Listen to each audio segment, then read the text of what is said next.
Hi, this is Linda West with Living Live, and today I'm bringing to you a very, very special guest. Her name is Barbara Ames, and I want to share with you first. This is going to be an amazing show. We're going to be talking about, your business online and things. And so this show is for you if you're a change maker who feels called to cause transformation and would like to create an unchained business so you can enjoy your life. Who's there? That's me, definitely. Now, if you have tried several forays into internet marketing, but have largely turned up with nothing, no clients, no income, then this show is for you. Also, if you know anybody who fits that description, please share this video out with them. We want to make sure that we get this information into as many people's hands as possible.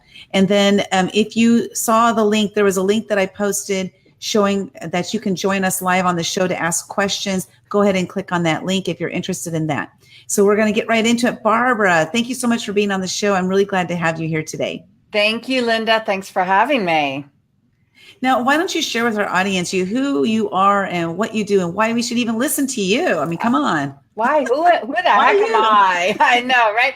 So I just want to, first of all, maybe clarify a little bit. When I say change makers, a lot of times these people identify as coaches, right? Consultants, teachers, healers. So health coaches, business, all that. But at the bottom of all of it is, and I count myself in that category. I believe you do too, is we want to make an impact, right? We want to change the world. We want to help people grow and become better versions of themselves.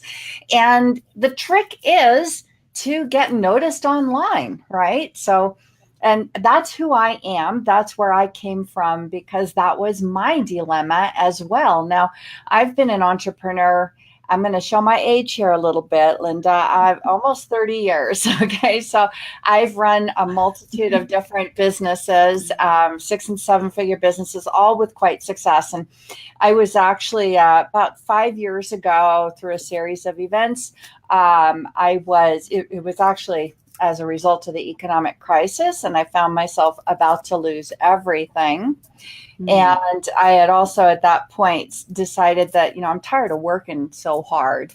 And instead of retiring, I said, I'm going to leverage this internet business thing to make money. Right. And I'm a smart person. I've been very successful, great marketer. I said, the internet, this is just something I can figure this out.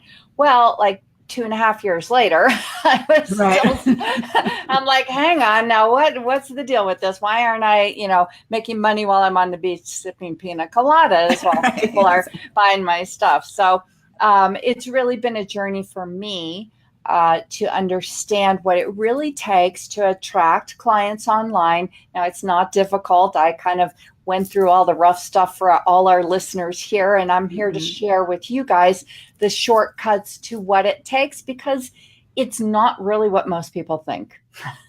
Right. And you know what? There's this saying, it only took me 30 years to become an overnight success, right? Exactly. Oh my gosh. Yes. So if you think about 2.5 years, that's a long time, but it's really not that long. And for me, it's been a 3.5 year journey of, trying to finally coming into my own and just, what do you call it? Snipping away at the things that don't work and then finally getting to that one thing. And boy, does it feel good when you finally get here. But it is a journey along the way. It is a journey. And I'm so glad you said it that way too, because here's the big shocker to me. And I think for most of my clients as well, and probably it sounds like for you, you think you go into this journey thinking there's some button I need to discover, some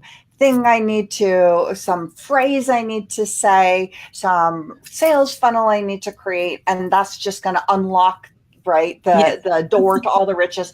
But it's really got nothing to do with that at all, right? It's really the journey of us becoming the person that can have what it is that we want, along with the strategies, which is really, we'll go into what that really is here in a minute. But yeah, isn't it? It's about us becoming that person.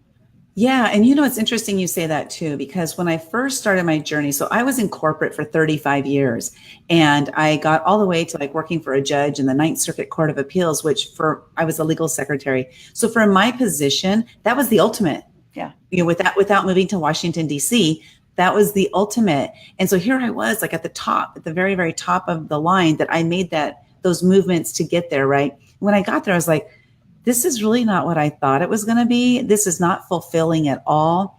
I know there's got to be something more to life for me. I feel like there's something I'm supposed to be doing. So I made that leap, quit my job, and I went on this journey that I didn't know how long it was going to take. Literally, it was just like you said.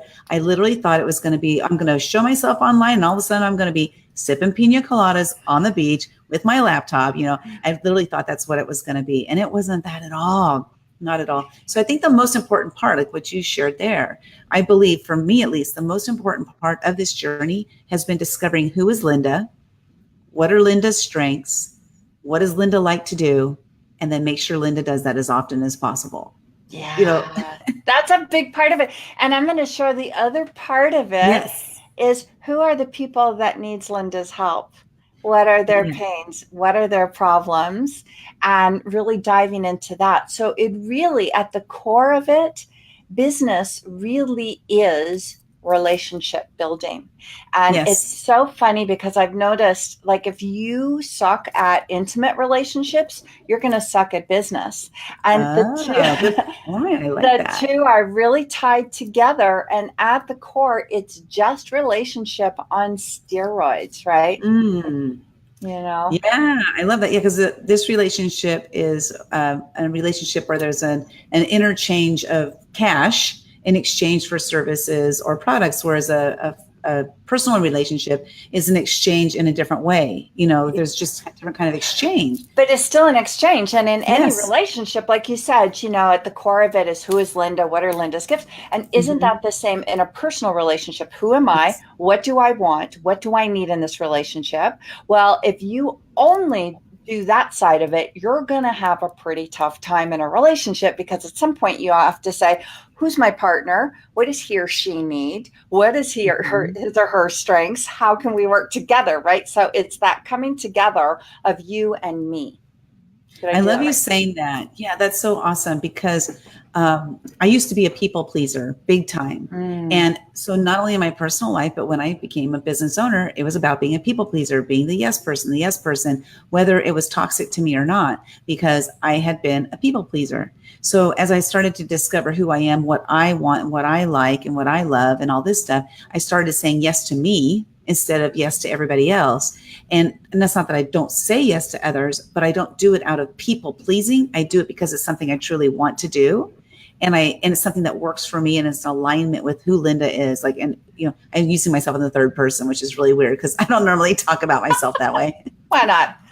but it's like, if it's in alignment with me and what I'm doing, what my mission is, and what my passion is, and what my vision is. And if it isn't in alignment with that, I say no now, which has totally changed. And it's also helped me, and I want to thank you for this, is it's also helped me to change my personal relationship with my husband, and to also stand up and say, you know what, I don't really want to do that. And he's like, oh, okay. Like, it's never been a big deal to him, but to me it was, because I was a people pleaser. Yeah, so many people are. And you'll find in business, even more so than just personal relationship, because like I said, business is relationships on steroids, right? Yeah. And in business, you can get just so far being a people pleaser. And eventually something's going to crumble. My husband went through that too in his business. And it'll backfire on you. And eventually you have to just come from a place of, here's who I am, right? So it's getting clear. And here's what I'm going, and here's how I'm going to help you or work with you or whatever it is. And here's what you need. Let's see how we can come together. So it's more of a negotiation, right? Than, and if you think about it, people pleasing really is, at the core of it, it's about, wanting to be liked. That's really where it's coming from, wanting to be approved of and liked. And as change makers, this is why I'm so passionate about working with change makers, because really, when you're being called to cause transformation in the world, you're really being called to a much bigger platform. And that means to be able to do that, We need to get out of our own way, which means we need to stop worrying about what people are going to think about us. Yep. Because we're causing change in the world, and we need to focus outward, right? JFK, Martin Luther King, Gandhi, they didn't get up on stage and go, oh gosh, I hope I didn't say some, people are thinking, do I look fat? Right? I mean, they're like, answering to a bigger calling. And that's what I really love working with change makers in. It's so much more than just having a business. It's really becoming that person. Yeah, that's so awesome. So I want to say hello to a few people here. Dave Hobley is on board. He has a few clients, but not enough for what he needs. Okay, so we can maybe address that, like how we can help him get that right. Absolutely. And then hello, Kelly. It's good to see you guys. So if you find this to be something of value for anybody that you know, please share the show out. I want to make sure that as many people get this information as possible. So was that a branded bottle or not branded? Not branded, sorry. I'm just getting into the whole branding thing, right? That's funny. I'm changing my brand. I'm in the process of changing my brand right now. So I'm like getting really antsy because I want it to be done now. I know. But it takes a while. It takes a while. So let's get to our first question. I made sure I outlined these questions because I wanted to ask you these specific questions. And then, of course, other questions will come out of them just because I'm a very curious person and I have questions as we go. So the first question is, why is it so hard to get noticed online? Okay, fabulous. So first of all, the biggest problem is that online it's a double-edged sword, right? If you think about it, it's the first time in history that you can literally get online and reach millions and millions and millions of people, right?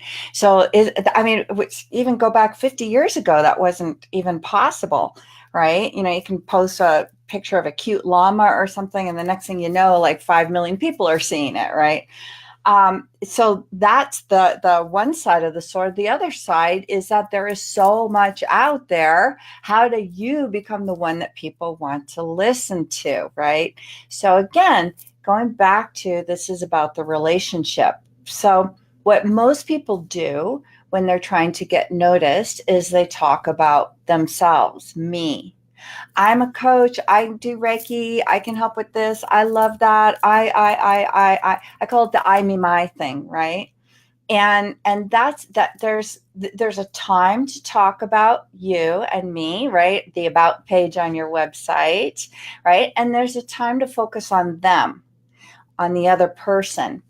And so if you want to get noticed, and this, by the way, guys, is not just for online, this is also for offline. This is just in general. If you want to get noticed, instead of talking about yourself, be hyper curious about the people that you're talking or you want to help. What is their problem? What's their pain? Where are they at? What are they struggling with? If you just put yourself to the side for a second and just hyper focus on that, people will notice you. And if you think about it, Linda, we're in a society now where nobody listens to anybody, right? All we want to do is talk about our point of view. Talk. So probably the biggest gift that you can give somebody, and the best way to get noticed, is instead of barking about yourself, to simply ask questions, get curious, and in that process, you'll find an in. You'll be like, oh, I can help you with that. Do you mind if I tell a super short little story about that? Yeah, please do. Please do. So this is a principle that I learned a couple of years ago from another coach. And at first I was like, I don't get I get the concept of it, but I don't get how to apply it, right? If I go to a networking event and I don't talk about myself, how is anybody going to know that I can help them with their marketing or that I can help, right? So I said, okay. And I kind of did it a little spitefully. I'm going to show her this is baloney, right? So went to this huge, big, networking event. Anybody in our town was there. And I set myself a goal. I said, I am not going to let any sentence come out of my mouth. Everything I say will be a question. And so I went there and I, started chatting with people. Oh, what do you do? Oh, isn't that nice? And whatever they would say, I'd ask them another question about it. And, all the while in the back of my mind going, why would anybody like want to pay attention to me? Linda, next thing I know, people were just like, coming around me, and people were grabbing my hand, dragging me across the room. Oh, you've got to meet Barb. She is the smartest person I've ever met. And I'm like, how would you even know that? All I did is ask you questions. But really what was happening, I was tapping into people's deep, deep, deep desire to be heard and understood. And immediately they trusted me. And they didn't even care what I did, and I actually got a few clients out of that, but it happened after the fact, obviously. Yeah, and that is so true because, when we tap into their curiosity, it really helps them to dive deeper into themselves. And there's something I heard somewhat similar to that is that if you go to an event and you speak only 20% and everybody else speaks like 80%, when you leave that event, people are going to say, oh my God, Linda is so awesome. You have to connect with her because people want to be heard. It's all about being heard, right? So now if you go into a networking event with an intention to sell to people, what you're going to do is you're going to repel them away from you. I call it repellent marketing.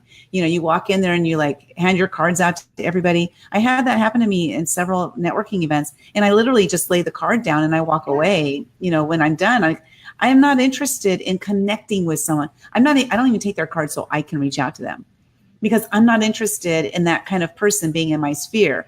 Now that could be wrong, because maybe it's somebody that I can help and I can teach them how to network. But is that what I, Linda, am here for? I don't believe so. I'm here for different things. Somebody else can help them, not me. Yeah. And think about it too.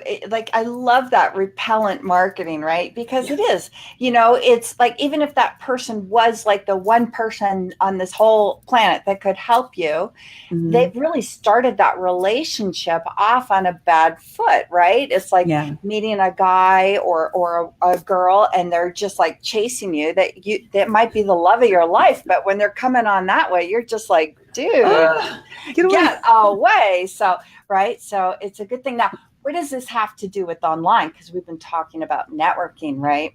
Right. So the first thing, it's still applicable. So I think before you do anything, what you need to do is get hyper curious. And again, online is a perfect way to do that, to just meet people and find out, especially people that you're thinking are in the realm of people you can help. If you're a business coach, people who have a business. If you're a weight loss coach, people who want, want to lose weight, right? And find out what they think their problem is, not what you think the problem is. Thank you.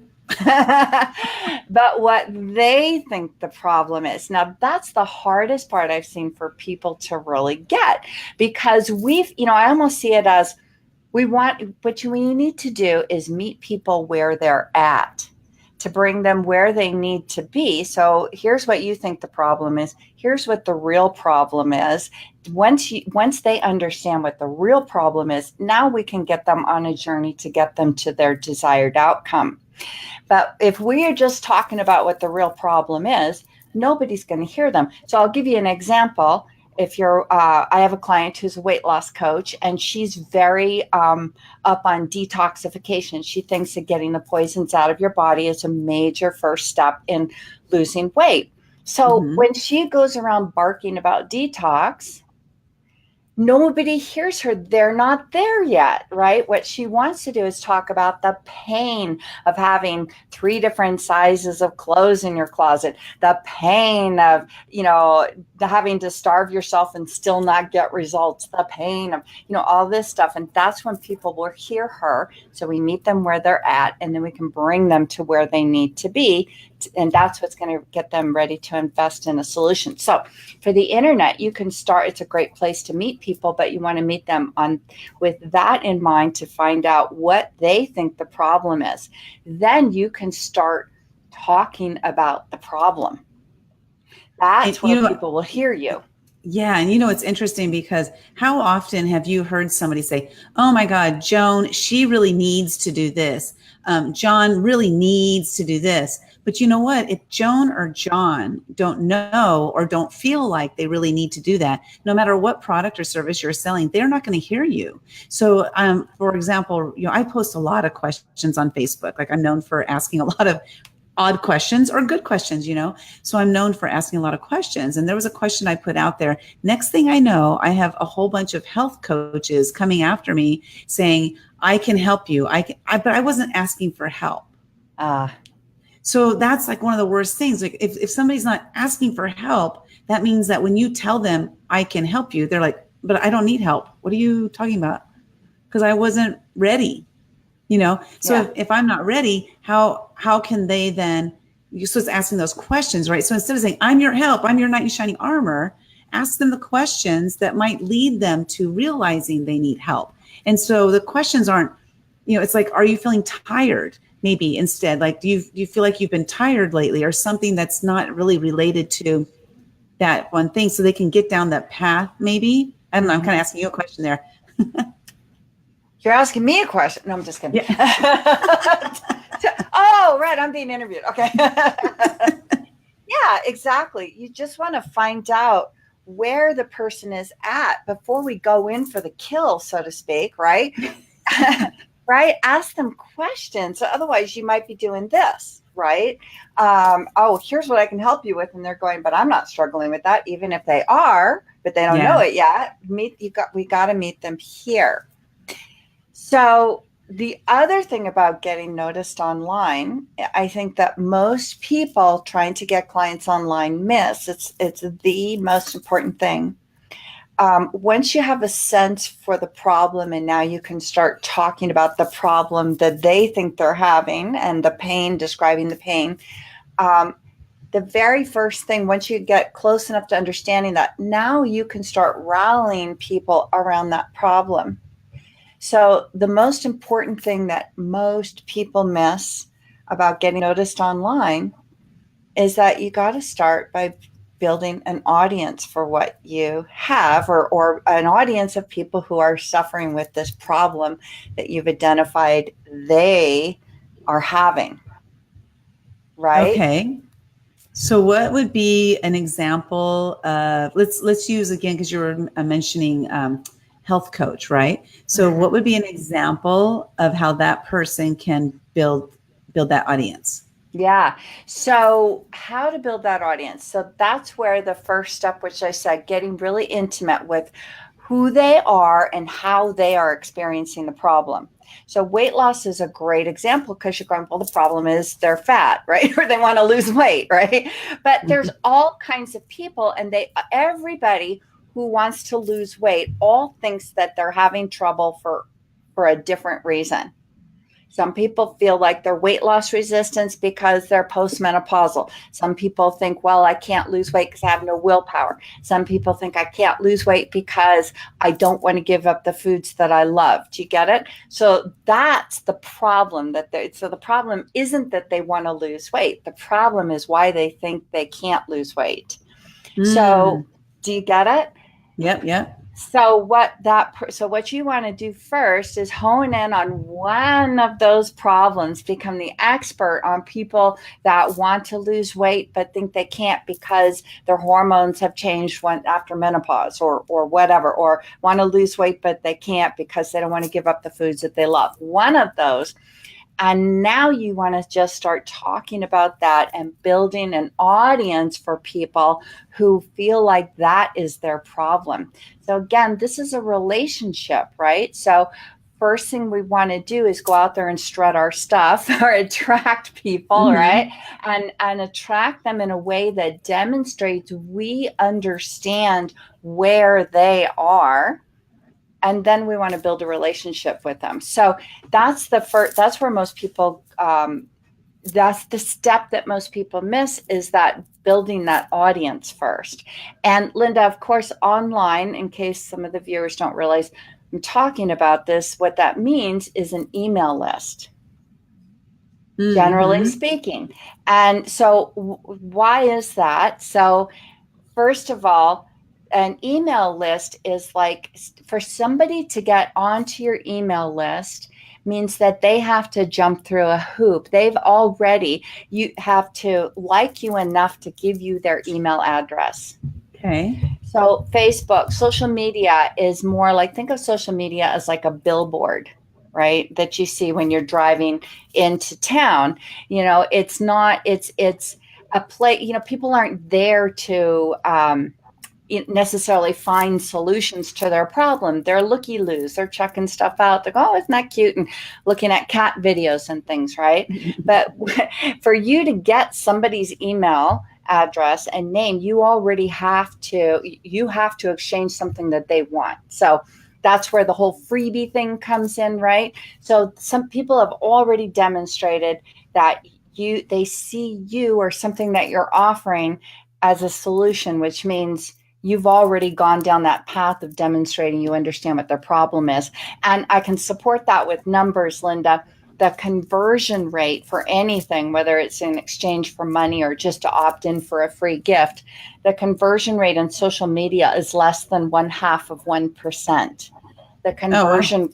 yeah, the conversion rate for an email list is like more like 3.5%. Okay. So do you Okay. get So, that? yeah. So it's not a huge percentage when you're talking about percentages, but the difference in percentages from social media as opposed to email, that's huge. That's huge. So email list represents your tribe, your group of followers that have said, wow, yes, there's somebody who gets me, right? Mm-hmm. Enough that I'm going to give her my email address.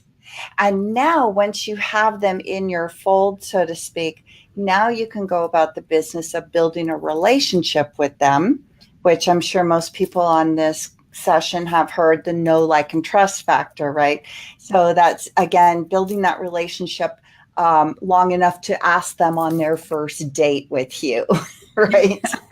So to speak, And right? then you can hold their hand next time. Then you can hold their hand, maybe get a kiss on the cheek. Well, speaking about that, is you do have a free gift that we're going to share with you guys at the end. So make sure you stick around to the end of the show so that you can get that free gift. And it's the top 6 ways to build a list, her 3-part video training. So make sure you stick around for that. So let's go to our last question, which is, what is the key to getting, and Dave, we'll come back to your question in just a second. So stick around. What is the key to getting your online marketing to work? Yeah. Well, it's basically what we've been talking about. So first thing you want to do is, again, hone in on that problem that they think they are. It requires that we make a decision, right? Of who and what. And the who isn't as important as the what, meaning that the who is more like comes along with the what. So if you decide that you want to focus on people who think that that they can't lose weight because they don't want to give up the foods that they love, then the who is just, it's not really relevant. It could be a 50-year-old guy or a 25-year-old girl. It doesn't matter. Sometimes the what will inform the who.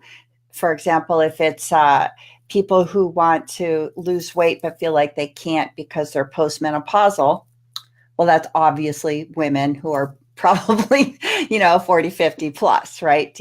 So it's not, the who can help you get to the what. I hope I'm being clear. I'm not doing too much who, what, where, why. No, I think that's good. Using the example, that like we're using the weight loss just as our example here, which is good. You're staying with the same example, I think, because it helps to clarify exactly what that is. So that's awesome. Knowing that information is going to be very helpful in your marketing and who you're going to reach and who you're going to attract. And the thing is, like, the know, like, trust factor. That's like, you know me because you're watching my show, right? But you obviously like me enough to watch my show. And then you trust me, possibly. Maybe I've gained trust because I'm consistent. I'm bringing people on. You see that the people I'm bringing on are providing tremendous value, like Barbara here. And so because of that, now you trust me. So now there's like, what's that next movement, right? Is for me to move you into the next level, which would be to offer you something, a free download, so that I can capture you and bring you over to my email list. So that's exactly what you're talking about, right, Barb? Exactly. Now, I'm sorry, I once called you're, you Barb. I don't know if you go by Barb. That was an accident. oh my God, no, I'm fine. Barb's great. I'm not so keen on Barbie, but if you must, Okay. but Barbara's fine. No, but once you get them onto your email list, now you can, like I said, they've already demonstrated, like you said, if you give them a freebie, Right. now they're on your email list, you can schedule regular newsletters to go out. You can do webinar trainings. You can just love them all up and down. And then the next time you decide to launch a program, something that you think, if it happens to be somewhere that person feels stuck, they're going to hear it. They're going to know you well enough, and they're going to be far more inclined to sign up for you in that program or that coaching or whatever it is than if they just tuned in and saw you on Facebook for the very first time and you're Mhm. offering that same program. Because they're like, yeah, I get it. That sounds like it's going to solve a problem. But who is this chick? I don't know her. Right. Right. So it's really, really, really about building that relationship. So in that regard, it's no different than offline. If you think about it, anybody who's been in business for a while knows that, right? You go to networking events, you buy people coffee, you take them out, but for some reason, when we start, hunting for leads and prospects online, we throw all that stuff out the window. I know I did, and we forget all about it. But it really comes down to the same thing. But what's cool about client attraction online is that you can do that all from your home office or living room. Like we are here, we can send an email. I don't have to get up and put my face on and trudge out to a networking event or go buy somebody coffee. I can send them an email instead. Right. And here we're reaching however many people we're reaching throughout the entire world. So online, it's just, there's 7 billion people on the planet. And I heard the new numbers recently, 2.2 billion of them are on Facebook alone. So, Wow. using your online platforms, it's really just, take advantage of it. It's an amazing place. So I want to share what your free gift is. So she has a free gift that is the top 6 ways to build a list. It's a 3-part video training. And so go ahead and type the words free gift in the comments below. I haven't set up my messenger bot yet to send you a link to it, but I'll send you, anybody who gets there before I've set up my messenger bot, I'll send the link to you. But type free gift in the comments below. And again, that's the top 6 ways to build a list, her 3-part video training. Do you want to talk about that training real quick? And then we'll get to Dave's question and then we'll end the show. Perfect. So it's just what it sounds like. I've talked a lot about how important that is, and most people get stuck there. They get stumped because it's very difficult to build a list, right? You either have to spend a lot of money on Facebook ads, and that can just be a big money pit unless you're crystal clear on who you know, or it takes forever. So I'm comparing the top 6 ways, and I'm showing you which ways are most appropriate for which stage of business you're at. Perfect. I love it. Thank you so much. Now, so Dave has a question. He says, my big challenge right now is time. I'm working to dump a major project I'm on and need to ramp up to replace that income within the next year. So I guess I need affordable VAs. What do you think? Think that's the way for him to go?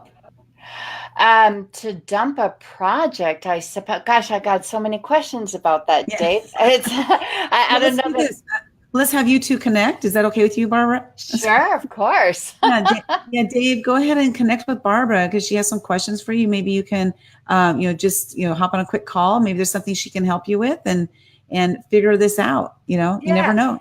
Good. I'd like to know what kind of project it is. Is it related to the new thing you're trying to do? I mean, all of that. There's a dozen questions to ask before I can give you an educated suggestion or opinion. But yeah, I'm happy to help you, Dave. Yeah, and VAs are, of course, a great way to go. For any business owner who's feeling overwhelmed and they're not getting everything done, a virtual assistant is definitely a great way to go. But make sure I was a virtual assistant for 20 years, so say just make sure you do your homework. Make sure you find one that suits your needs, but not only that, but you can get along with them and the personalities fit. You want to make sure that works and make sure that they are communicative. I would say that's probably the number one thing that I think is lacking in virtual assistants is that they're not all communicative. So you want to make sure that it's somebody that will communicate back with you. Okay, again, go and type the word free gift in the comments below to receive, Barb's the top 6 ways to build a list. And Barbara, I want to thank you so much for being here on the show. This was great, great, great information. Go to Barbera Ames. It's BABERA. AIMES.com. Go check her out. Just amazing stuff. She's a wonderful person. And I remember the first time we got on a phone call, I was like, oh my God, this is like my soul sister. So, we're soul sisters, honey. We had no like trust factor. It was really immediate. So. Yeah, totally. So thank you guys so much for being here, and please share this out on your list, if you found any of this to be of value. And I look forward to seeing you for the next interview. Have a great day, and bye-bye now.